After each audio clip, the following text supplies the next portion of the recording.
Hello guys, item songs అనగానే మనకు గుర్తుకొచ్చేటి ఏంటంటే ఒకప్పుడు రాజమౌళి గారి మూవీస్ లో ఐటమ్ సాంగ్స్ అయితే వేరే లెవెల్ ఉండేవి. అండ్ సుకుమార్ గారు కూడా ప్రతి సినిమాలో దాదాపు అన్ని సినిమాలలో ఐటమ్ సాంగ్స్ అయితే ఉంటాయి అన్నమాట.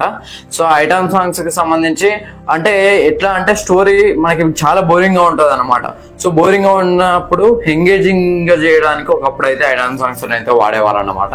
సో ఇప్పుడైతే చాలా ఐటమ్ సాంగ్స్ అంటే ప్రతి సినిమాకి పెట్టేస్తున్నారు అనమాట. ఇప్పుడు నేను చెప్పబోయే టాపిక్ ఏంటంటే నేనైతే ఒక సాంగ్ అయితే వచ్చింది అనమాట, వైరల్ వయ్యారి సాంగ్ అని చెప్పేసి శ్రీలీలది హీరోయిన్ అనమాట. సో ఈ మూవీ వస్తుందని కూడా చాలా మందికి అయితే ఎవరికి తెలీదు. ఈ మూవీ పేరే జూనియర్.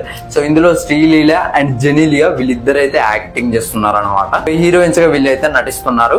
సో జెనీలియా అయితే చాలా లాంగ్ బ్యాక్ అనమాట. నేను ఎప్పుడో చూసా సై మూవీ అప్పుడు, దాని తర్వాత అయితే నేను చూడలేదు.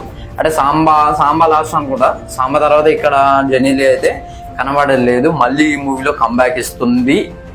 సో కంబ్యాక్ ఇస్తుందా ఇవ్వదా అనేది చూడాలి. So after long time so ఒక మంచి విషయం అని చెప్పుకోవచ్చు. చాలా మంది లయ గారు కూడా అండ్ జెనీలియా గారు కూడా చాలా యాక్టర్స్ అయితే కనబడకుండా పోయిన వారందరూ ఇప్పుడు మళ్ళీ వస్తున్నారు అనమాట. అండ్ వేణు గారు కూడా వచ్చారు అన్ఫార్చునేట్ గా. డిఎస్పి అంటే అంత ఫేమస్. సో ఐటమ్ సాంగ్ కి సంబంధించి ఆ డిఎస్పి అయితే అంత ఫేమస్ అనమాట. ఎంత ఫేమస్ అని అంటే ఊ అంటావా రింగ కిస్సిక్ జిగల్ రాణి. సో ఇంకా చాలా మూవీస్ అయితే ఆయన ఐటమ్ సాంగ్స్ చేశారు.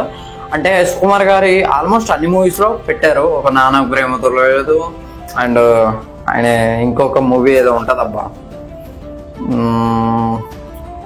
మహేష్ బాబు గారితో ఏదో మూవీ ఉంటుంది చూసిన వన్ అయినా కొన్ని, అందులో కూడా ఐటమ్ సాంగ్ లేదనుకుంటా. సో మిగతా అన్ని మూవీస్ జగడం దగ్గర నుంచి మనం వచ్చిన పుష్పట దాకా మిగతా అన్ని మూవీస్ లో అయితే ఉంటాయి అన్నమాట.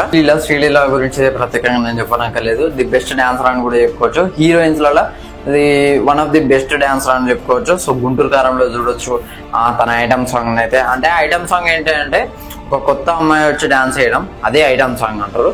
బట్ ఇక్కడ గుంటూరు కారంలో తనే వచ్చేస్తుంది. అంటే అఫ్ కోర్స్ పూర్ణ చేస్తుంది, బట్ అది కాకుండా తను కూడా వచ్చేస్తుంది అనమాట. అండ్ ఇంకో సాంగ్ వచ్చేసరికి పుష్పటలో ఉన్నది కిసిక్ సాంగ్ అనమాట. సో ఇదైతే చాలా ఫేమస్ అయింది. అల్లు అర్జున్ తో స్టెప్ వేస్తుంది అనమాట. సో అటు మహేష్ బాబుతో ఇటు అల్లు అర్జున్ తో. సో తెలుగు TFI లో one of the 2 biggest stars అని చెప్పుకోవచ్చు వాళ్ళిద్దరు అనేది. సో ఇప్పుడు చూసుకున్నట్లయితే సాంగ్ నచ్చిందా నచ్చలేదా అంటే యావరేజ్ అనిపించింది అయ్యా నిజంగా. అసలు డిఎస్పి మార్క్ అయితే ఎక్కడ కనబడలేదు. అంటే ఆయన బీట్ మనకైతే వినపడుతుంది. అంటే అంత హైప్. ఇప్పుడు ఈ సాంగ్స్ అన్ని వేరే లెవెల్ ఉంటాయి. అంటే అమలాపురం, సో ఆ సాంగ్ అయినా అండ్ ఇంకోటి ఎవడు సాంగ్, చాలా సాంగ్స్ అయితే చేశారు డిఎస్పి గారు. బట్ ఇందులో అయితే నాకేమనిపించింది అంటే ఎస్పెషల్లీ లిరిక్స్ ప్రాబ్లం అనిపించింది. సో లిరిక్స్ అయితే అంత బాగా రాయలేదు అనిపించింది. అంటే నా ఫీలింగ్ చెప్తున్నా, అలా నువ్వు వెళ్ళి రాయి ఇట్లాంటి కామెంట్స్ అయితే వేయకండి. సో నా ఒపీనియన్ అది. సో మీ ఒపీనియన్ ఏంటో కూడా కామెంట్ చేయండి సాంగ్ చూసిన తర్వాత. అండ్ ఏదో కవర్ చేద్దాం అన్నట్టుగా డిఎస్పి అయితే కొట్టినట్టు అనిపించింది నాకైతే.